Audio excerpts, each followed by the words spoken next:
Let me share with you something that I see in the youth group, but I also see in the church at large, individual congregations.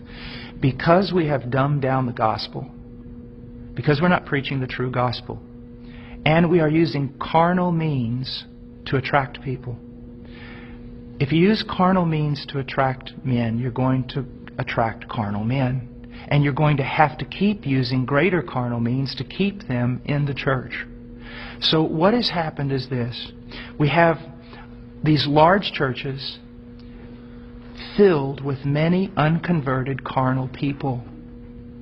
But in those churches, we also have this small group of people that honestly want Christ. And they honestly want His Word. And they honestly want to be transformed. They don't need anything else. All they need is true worship of the true God and Scripture being preached to them and lived out before them. That's what they want. Now I want to tell you the great sin of the American pastor. And this has got me in a lot of trouble, but it's true. This small group of converted people in that local church, all they want is Jesus. And all they want to do is the right thing. They want purity. They want truth. They want Christ. But the pastor, in order to keep this larger group of unconverted people, he caters to them. So while he is feeding these carnal men and women with carnal things, he is letting the sheep of God starve to death. And he is going to stand before God one day in judgment.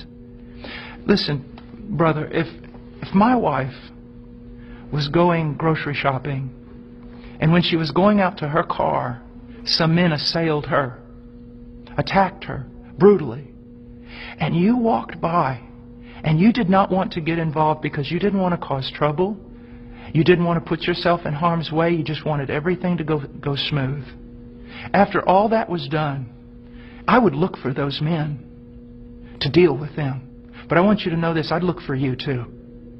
Because you had a chance to stand for my wife, my bride. And out of self-preservation or wrong ideas, you did not do it. You're just as much responsible as those men who attacked her. And that's what's happening all throughout America with pastors. It's the bride of Christ. There are sheep in all these churches, many of them, even churches that seem somewhat heretical in places. You usually find a group of people who truly want Christ, but the leadership is catering to the carnal and letting the bride of Christ starve to death, impoverished. And that is wrong. And there's going to be judgment for it. And the same thing is happening to the youth. I know young people that say, you know, Brother Paul, I listen to you all the time. And I said, well, what about your church? He goes, well, they don't preach this. It's not what the other young people want. And so they give them what they want. I'm starving to death. A little child of God, it would be better that a millstone be tied around your neck than you cause this little one to stumble.